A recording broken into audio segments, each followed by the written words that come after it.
নতুন সংবিধান প্রণয়নে অনেক সময় লাগবে, জুলাই সনদেই বেশি গুরুত্ব দেওয়া হচ্ছে বললেন আইন উপদেষ্টা।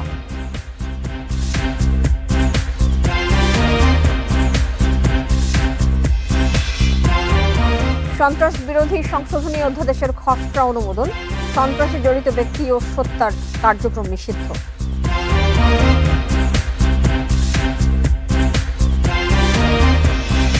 আওয়ামী লীগের কার্যক্রম নিষিদ্ধ করায় সন্তুষ্ট বিএনপি, দাবি পূরণ হয়েছে দলের, বিবৃতিতে মির্জা ফখরুল।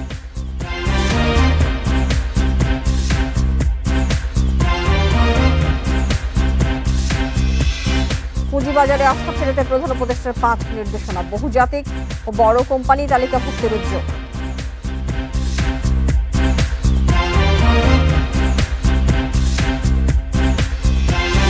স্বাগত জানাচ্ছি বিরতিহীন সংবাদ রাত 9টায় বাংলাদেশে। আপনাদের সাথে আছে আমি মাহমুদা মমিতা। শিরোনাম শুনছিলেন, চলে যাচ্ছে পুরো খবরে। নতুন সংবিধান প্রণয়ন সময় সাপেক্ষ, তাই জুলাই সনদেই বেশি গুরুত্ব দেওয়া হচ্ছে। আইন উপদেষ্টা আসিফ নজরুল বলেন, প্রয়োজনে 72-এর সংবিধানকে ভিত্তি ধরে কাজ করা হবে। তবে এনসিপির আহ্বায়ক নাহিদ ইসলাম বলেছেন, নতুন সংবিধান ছাড়া নতুন বাংলাদেশে গড়ে তোলা অসম্ভব। রোববার রাজধানীর মাতৃভাষা ইনস্টিটিউটে এক আলোচনা সভায় তারা এসব কথা বলেন। গণ অভ্যুত্থানের মুখে 5 আগস্ট পতন হয় আওয়ামী লীগের। ডক্টর ইউনূসের নেতৃত্বে গঠিত হয় অন্তর্বর্তী সরকার। এরপর রাষ্ট্র মেরামতে সংবিধান, বিচার বিভাগ, নির্বাচন ব্যবস্থা সহ বেশ কিছু ক্ষেত্রে সংস্কারের উদ্যোগ নেওয়া হয়। তারই ধারাবাহিকতায় রাষ্ট্র ও সংবিধান সংস্কারে নাগরিক জোটের এই আলোচনা। অংশ নেন সরকারের গুরুত্বপূর্ণ ব্যক্তি, রাজনীতিবিদ ও বিশিষ্টজনেরা। সভায় আইন উপদেষ্টা বলেন, নতুন সংবিধান প্রণয়ন হতে অনেক সময় লাগবে। সব প্রশ্নের উত্তর সংবিধানে থাকে না, সুশাসনের জন্য ছোট ছোট আইনেরও প্রয়োজন। নতুন সংবিধান প্রণয়ন হতে বহুদিন লাগতে পারে। এখন এই জন্য আমি 72 সংবিধান কন্টিনিউ করব। নতুন সংবিধান প্রণীত না হওয়া পর্যন্ত বর্তমান যে সংসদ থাকবে, যে সংসদটা সংবিধান পরিষদ সংসদ হিসেবে কাজ করবে, সে 72 সংবিধানের প্রয়োজনীয় অ্যামেন্ডমেন্টগুলো করে ফেলবে। তবে আবারও নতুন সংবিধান প্রণয়নের দাবি জানান নাহিদ ইসলাম। বলেন, বিগত সময় সংবিধান মানবাধিকার রক্ষা করতে ব্যর্থ হয়েছে। আমরা যদি নতুন সংবিধান তৈরি করতে না পারি, তাহলে আসলে এটাকে আর নতুন বাংলাদেশ বলার প্রয়োজন নেই। কারণ আমরা পুরনো বন্দোবস্তে, পুরনো সংবিধানে আস্থা রাখতেছি। আমরা বলতেছি যে সংবিধান রোগাক্রান্ত হয়ে গেছে, কিন্তু সেই রোগাক্রান্ত রোগীকে আমাকে আরো ইনজেকশন দিয়ে দিয়ে বাঁচিয়ে রাখতে হবে। কিন্তু আমার সামনে সুযোগ আছে যে এটাকে নতুন করে তৈরি করার। এ সময় ঐক্যমত্য কমিশনের সহসভাপতি আলী রিয়াজ মন্তব্য করেন, বিদ্যমান সংবিধানে প্রধানমন্ত্রীকে অসীম ক্ষমতা দেওয়া হয়েছে। এ কারণেই তৈরি হয় ফ্যাসিবাদ। একত্রে বসতে পারবে, আইডিয়াটা হচ্ছে এটা। সেখানে একটা ক্ষমতা, আপনি ক্ষমতা চান, ভালো, একটা ফোরাম তৈরি করা দরকার, যেখানে আলোচনাগুলো করা যাবে। রাষ্ট্রের স্বার্থ, জাতীয় স্বার্থ সমস্ত কিছুকে ট্রান্সেন্ড করবে এরকম একটা ফোরাম দরকার। সংসদে উচ্চকক্ষ সর্বোচ্চ 2 মেয়াদে প্রধানমন্ত্রী সহ সংবিধান সংস্কারের 7 প্রস্তাব এবং নির্বাচনের রোডম্যাপ ঘোষণার দাবি জানিয়েছেন নাগরিক কোয়ালিশন। আল আমিন হোসেন, ইন্ডিপেন্ডেন্ট নিউজ, ঢাকা। সন্ত্রাসী কার্যক্রমে জড়িত ব্যক্তি বা সত্তা এবং তাদের কর্মকাণ্ড নিষিদ্ধ করার বিধান যুক্ত করে সন্ত্রাস বিরোধী অধ্যাদেশ সংশোধন 2025-এর খসড়ার নীতিগত ও চূড়ান্ত অনুমোদন করেছে উপদেষ্টা পরিষদ। রোববার রাষ্ট্রীয় অতিথি ভবন যমুনায় প্রধান উপদেষ্টা অধ্যাপক মোহাম্মদ ইউনূসের সভাপতিত্বে অনুষ্ঠিত উপদেষ্টা পরিষদের এক বৈঠকে এই খসড়া অনুমোদন করে উপদেষ্টা পরিষদ। বিদ্যমান সন্ত্রাস বিরোধী আইনে কোনো সত্তার কার্যক্রম নিষিদ্ধকরণের বিধান ছিল না। নতুন অধ্যাদেশে সত্তা বা সংগঠনের কার্যক্রম নিষিদ্ধ করা যাবে, প্রয়োজনীয় অভিযোজন করা এবং অনলাইন ও সামাজিক যোগাযোগ মাধ্যমে প্রচার নিষিদ্ধকরণের বিধান অন্তর্ভুক্ত করা হয়েছে। সোমবার সংশোধনীটি অধ্যাদেশ আকারে জারি করা হতে পারে।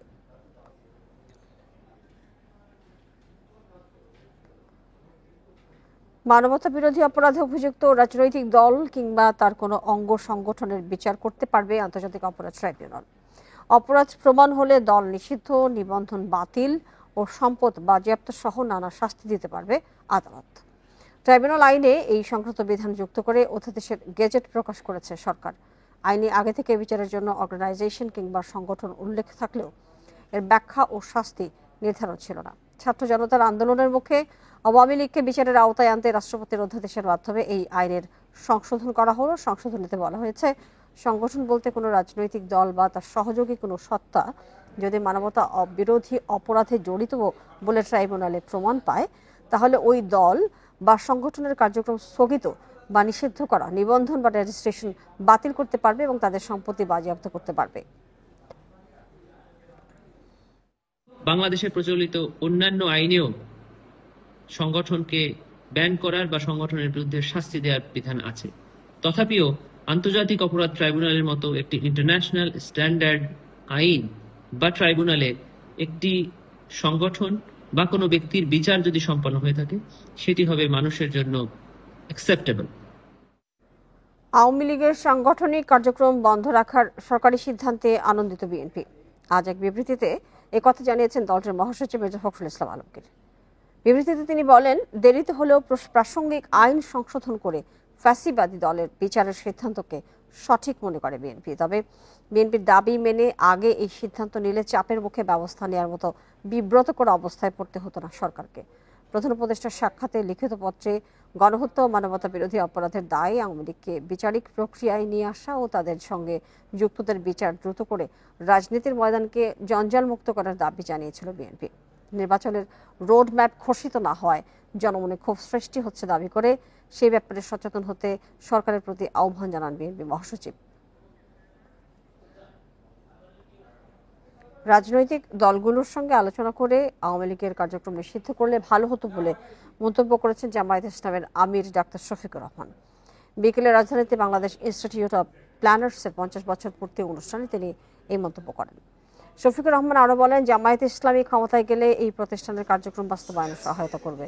আওয়ামী লীগের কার্যক্রম নিষিদ্ধ করার সিদ্ধান্তকে স্বাগত জানিয়ে তিনি বলেন, এ বিষয়ে সরকারের প্রজ্ঞাপনের জন্য অপেক্ষা করছেন তারা।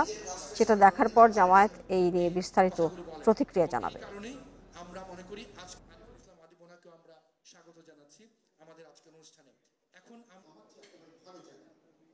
সরকারের পক্ষ থেকে একটা প্রজ্ঞাপন জারি করার কথা, আমরা ওইটা দেখার পরে মন্তব্য করব, এর আগে করব না। রাজনৈতিক অংশীজন যারা, তাদের সাথে আলোচনা করলে যেহেতু ম্যাটারটা একটা পলিটিক্যাল ম্যাটার, ভালো হতো, এটা আমরাও উপলব্ধি করি। এখন আমরা তো তাদের উপরে চাপাইয়ে দিতে পারি না। এটা তারা ভালো মনে করেছেন যে তাদের উপদেষ্টা পরিষদের বৈঠক করে তারা সেখান থেকে একটা ডিসিশন দিয়েছেন, ভালো হতো, নো ডাউট ভালো হতো অংশীজনের সাথে আলাপ করলে। তারপরেও যেটা হয়েছে, আগামীকাল কিভাবে আসে সেটা দেখার পরে আমরা গতিপথ নির্ধারণ করব ইনশাল্লাহ।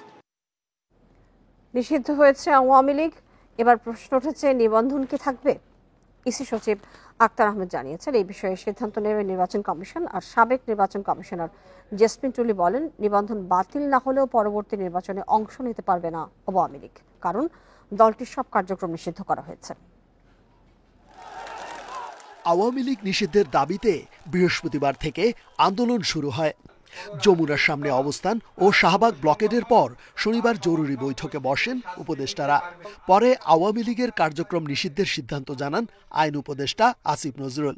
সন্ত্রাস বিরোধী আইনের অধীনে সাইবার স্পেস সহ আওয়ামী লীগের যাবতীয় কার্যক্রম নিষিদ্ধ করার সিদ্ধান্ত গ্রহণ করা হয়েছে। এমনকি অনলাইন কার্যক্রমও নিষিদ্ধ করা হয়েছে। এখন প্রশ্ন হলো, রাজনৈতিক দল হিসেবে আওয়ামী লীগের নিবন্ধন বাতিল হবে কি? নির্বাচনে অংশ নেওয়ার যোগ্যতাও কি হারিয়েছে? আমাদের তো আগে আদেশটা পেতে হবে। আদেশ হলে আমরা সেই মোতাবেক যেভাবে আছে সেই অনুযায়ী ব্যবস্থা নেওয়া হবে। এটা তো নিতে হবে, এটা তো ব্যতিক্রম করার তো কোনো সুযোগ নেই। এসি কাগজ পাওয়ার পরে প্রয়োজনীয় ব্যবস্থা নেবে। এদিকে বিশেষজ্ঞরা বলছে, নিবন্ধন বাতিল না হলেও পরবর্তী সিদ্ধান্ত না আসা পর্যন্ত নির্বাচনে অংশ নিতে পারবে না আওয়ামী লীগ। রাজনৈতিক দল হিসেবে যদি না বাতিল করে, যে রাজনৈতিক দল হিসাবে, তাহলে কিন্তু নিবন্ধনটা বাতিল করতে পারবে না, কিন্তু নিবন্ধনের কার্যক্রম, মানে নিবন্ধনের ফলে যে সমস্ত সুযোগ সুবিধা একটা রাজনৈতিক দল পায় নির্বাচনে অংশগ্রহণ করা, সেগুলো সমস্ত স্থগিত হয়ে থাকবে। জুলাই গণ অভ্যুত্থানের মাধ্যমে গত 5 আগস্ট পতন হয় আওয়ামী লীগের। এরপরই গণহত্যার অপরাধে আওয়ামী লীগের বিচার ও রাজনীতি নিষিদ্ধের দাবি ওঠে। রেজওয়ানুল হক, ইন্ডিপেন্ডেন্ট নিউজ, ঢাকা। 3 দফা দাবিতে শাহবাগে অবস্থান কর্মসূচি পালন করছেন জুলাই আন্দোলনে আহত সদস্যরা। শনিবার রাতে আওয়ামী লীগের কার্যক্রম নিষিদ্ধের পর এনসিপি, জামায়াতে ইসলামী সহ বিভিন্ন সংগঠন শাহবাগ ছাড়লেও আহত অনেকেই অবরোধ চালিয়ে যাচ্ছেন। তাদের দাবি, আওয়ামী লীগকে স্থায়ীভাবে নিষিদ্ধ, জুলাই সনদ প্রকাশ ও আহতদের সুচিকিৎসা নিশ্চিত করতে হবে। এতে আহত ও শহীদ পরিবারের সদস্যরা অংশ নিয়েছেন। এদিকে শাহবাগ মোড়ের 4টি প্রবেশ পথে ব্যারিকেড দিয়ে রাখায় সব ধরনের যান চলাচল বন্ধ রয়েছে। বিক্ষোভকারীরা বলেছেন, দাবি আদায় না হওয়া পর্যন্ত তারা কর্মসূচি চালিয়ে যাবেন।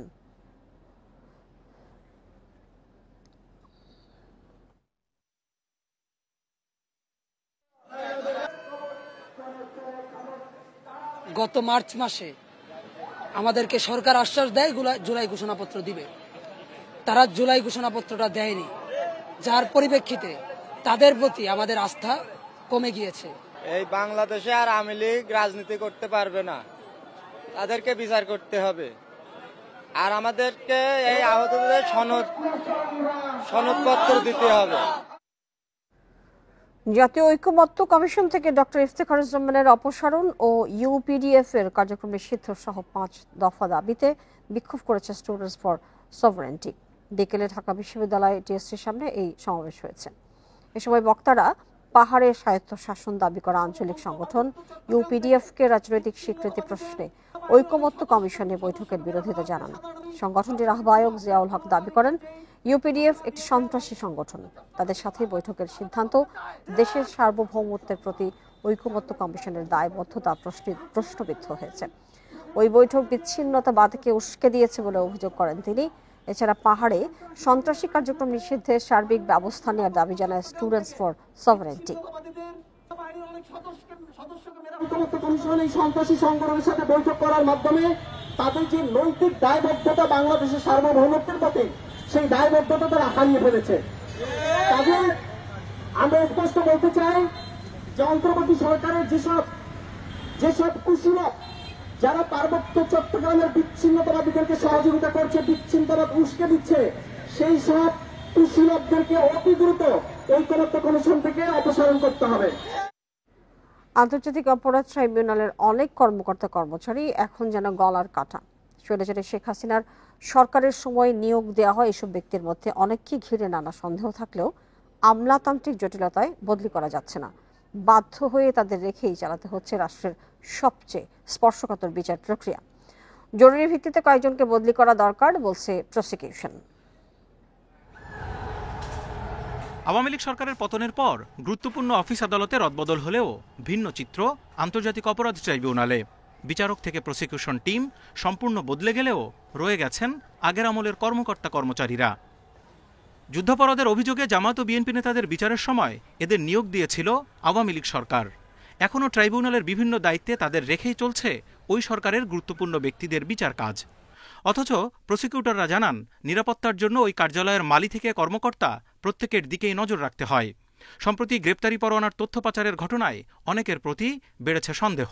তালিকাটা পাঠিয়েছি, সেটা অবশ্যই করা দরকার, কারণ সেখানে বেশ কয়েকজন কর্মচারীর নাম আছে যাদের পরিবর্তন সব ক্ষেত্রেই প্রয়োজন, দক্ষতার ক্ষেত্রেও প্রয়োজন, নিরাপত্তার ক্ষেত্রেও প্রয়োজন। বাধাটা অ্যাবসলিউটলি যেটাকে আমরা বলি আমলাতান্ত্রিক জটিলতা। সরকারের আন্তরিকতার কোনো ঘাটতি আমি দেখিনি, কারণ আমরা যখনই এই প্রস্তাব নিয়ে গেছি সরকারের দায়িত্বপ্রাপ্ত যিনি ওখানে আছেন বা যারা আছেন সকলেই তাদের পক্ষ থেকে যা বলার বলে দিয়েছে, কিন্তু শেষে গিয়ে দেখছি যে আমরা এর কার্যকারিতাটা দেখতে পাচ্ছি না।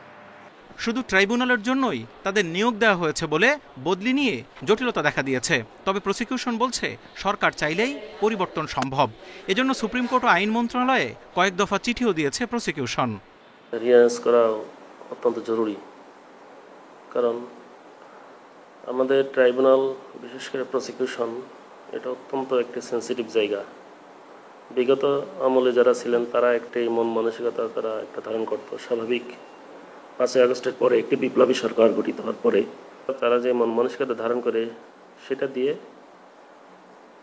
আমাদের মন মানসিকতার সঙ্গে অ্যাডজাস্ট হবে না।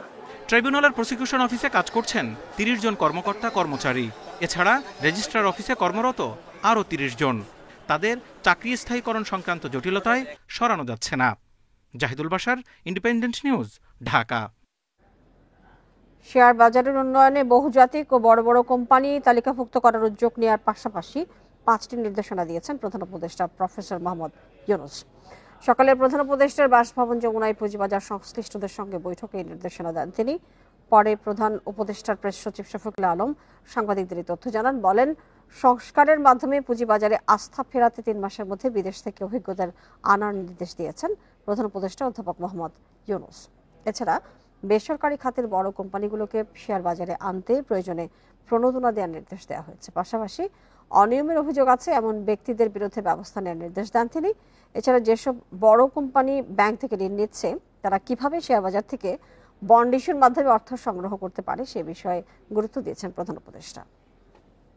নির্মোহভাবে এই স্টক মার্কেটে তারা রিফর্মটা ইনিশিয়েট করতে পারবেন, তারা সাজেস্ট করতে পারেন, রিকমেন্ডেশন দিতে পারেন, সেই অনুযায়ী কাজ করেন। চিফ অ্যাডভাইজার খুব দ্রুত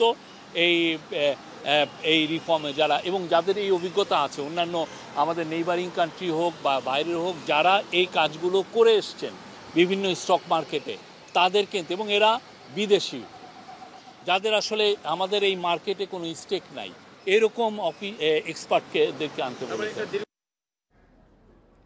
বিদেশের কারাগারে আটক বাংলাদেশিদের সহায়তার যথেষ্ট সুযোগ নেই বলে অভিযোগ পাওয়া গেছে। ফলে চরম ভোগান্তি ও অনিশ্চয়তায় পড়েন প্রবাসীদের পরিবারের সদস্যরা। জনবল সংকট আছে জানিয়ে বিশেষজ্ঞরা বলছেন, দরকার এক টেবিল থেকে সব সমাধান দেওয়ার ব্যবস্থা। একই সঙ্গে অনিয়মিত অভিবাসন ঠেকাতে এখনই উদ্যোগ নেওয়ার দাবি তাদের।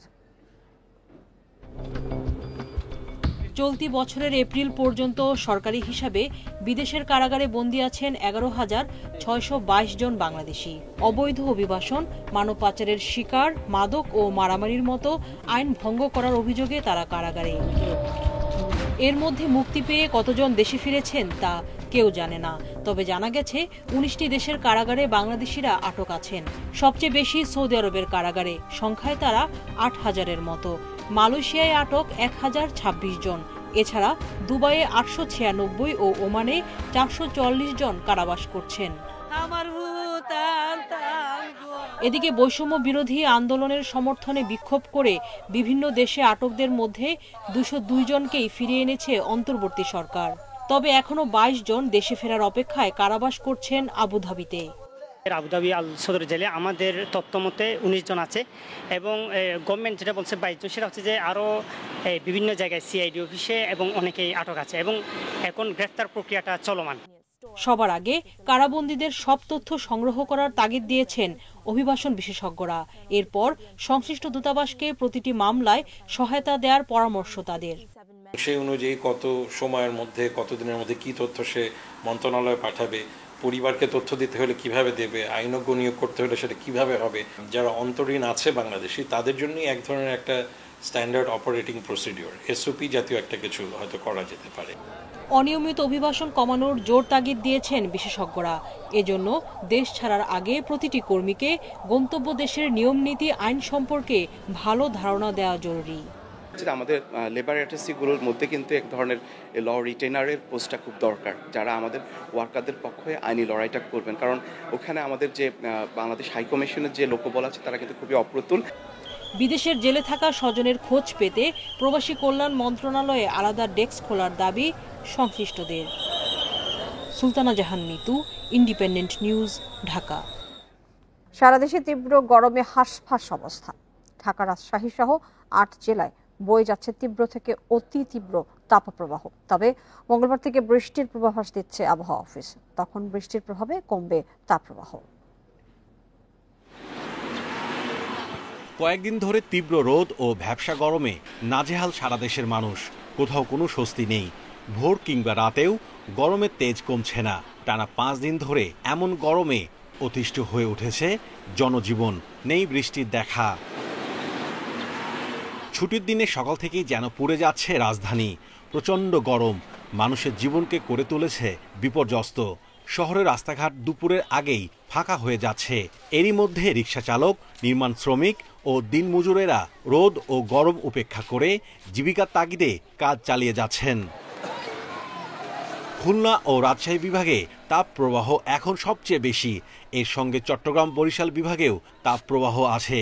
এর প্রভাবে ঢাকাসহ অন্যান্য বিভাগে তাপপ্রবাহ অনুভূত হচ্ছে। মেয়েটা আজকে মনে করেন যে 2-3 বার পানি করতেছে। একবার পানি দিয়ে আইসক্রিম দিচ্ছি, আবার পানি দিচ্ছি। মানে ওখানে এখানে তাপমাত্রা অনেক বৃদ্ধি। এমন কষ্ট হইতেছে, গাড়ি না চালা গাছের ছাদ ঘুমায় থাকে, কিন্তু গাছের ছায়া ঘুমায় থাকলে তো পেট চলবো না। প্রচন্ড গরমের মধ্যে আসলে এটা মানুষের খুবই একটা মারাত্মক অবস্থা সৃষ্টি হয়েছে। সোমবার থেকে কমবে তাপপ্রবাহ, মঙ্গলবার থেকে বৃষ্টির পরিধি বাড়ার পূর্বাভাস দিয়েছে আবহাওয়া অধিদপ্তর। হতে পারে কালবৈশাখীও। এবং আগামীকালকে দেশের উত্তর পূর্বাঞ্চলে বৃষ্টিপাতের পরিমাণটা আরেকটু এরিয়া বাড়বে, অর্থাৎ ময়মনসিংহ, ঢাকা বিভাগের উত্তরাংশ, চট্টগ্রাম বিভাগের উত্তরাংশ এবং সিলেটে বৃষ্টিপাতের সম্ভাবনা রয়েছে। ফলে তারপরের দিন অর্থাৎ আগামী পরশু দিনে সারা দেশে বৃষ্টিপাতের সম্ভাবনা, তখন সারা দেশে তাপমাত্রা কমার সম্ভাবনা রয়েছে। সংশ্লিষ্টরা জানান, প্রচণ্ড গরমে বাড়ছে নানা স্বাস্থ্য ঝুঁকি। এই সময় বৃদ্ধ ও শিশুদের আরও বেশি যত্ন নিতে হবে। Mahmudul Hasan, independent News, Dhaka. এদিকে বিকেলে বিভিন্ন জেলায় বজ্রসহ ঝড় বৃষ্টি হয়েছে। বজ্রপাতে কিশোরগঞ্জ, হবিগঞ্জ সহ 3 জেলায় 6 জন নিহত হয়েছেন। আর ময়মনসিংহের ঝড়ে গাছের ডাল ভেঙে পড়ায় মারা গেছেন 2 জন। কিশোরগঞ্জের ভৈরব, কুলিয়ারচর ও করিমগঞ্জে মাঠে কাজ করার সময় হঠাৎ বজ্রপাতে 3 কৃষক সহ 4 জন নিহত হন। বিকেলে ঝড় বৃষ্টির এক পর্যায়ে বজ্রপাতে তাদের মৃত্যু হয়। এ সময় গুরুতর আহত হয়েছেন এক কৃষক। নিহতরা হলেন ভৈরবের রসুলপুর গ্রামের ফারুক মিয়া, শ্রীনগর গ্রামের ফয়সাল ও কুলিয়ারচরের হাজারীনগর গ্রামের কবির হোসেন। এদিকে ময়মনসিংহে কালবৈশাখী ঝড়ে গাছের ডাল ভেঙে সজীব মিয়া ও সুরজ মিয়া নামে 2 জনের মৃত্যু হয়েছে। বিকেলে সদরের বাড়েরা ও মরাকুড়ি এলাকায় এই ঘটনা ঘটে। এছাড়া হবিগঞ্জে বজ্রপাতে রাজু মিয়া নামে এক যুবকের মৃত্যু হয়। এছাড়া শেরপুরের নালিতা বাড়িতে বজ্রপাতে ফকির উদ্দিন নামে এক কৃষি শ্রমিক নিহত হয়েছেন। এ সময় আহত হয়েছেন সজমুল নামে আরেক শ্রমিক।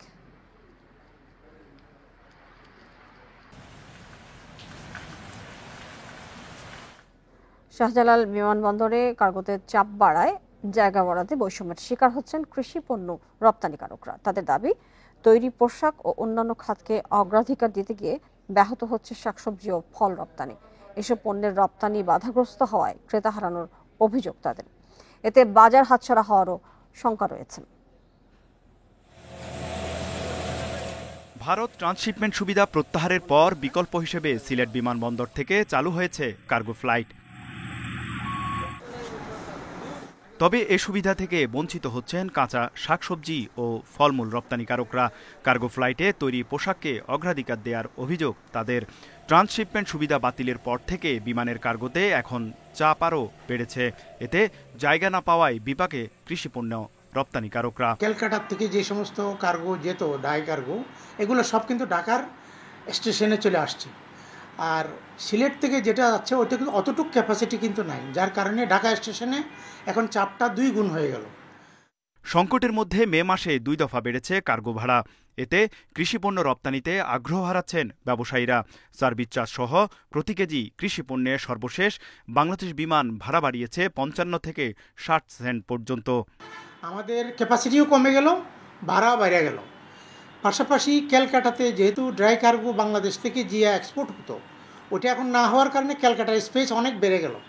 এখন সব সবজি মিডল ইস্টের যত কাস্টমার আছে সবগুলা কিন্তু ডাইভার্ট করে তাদের ব্যবসা ক্যালকাটা, দিল্লি এবং বোম্বে নিয়ে যাইতেছে।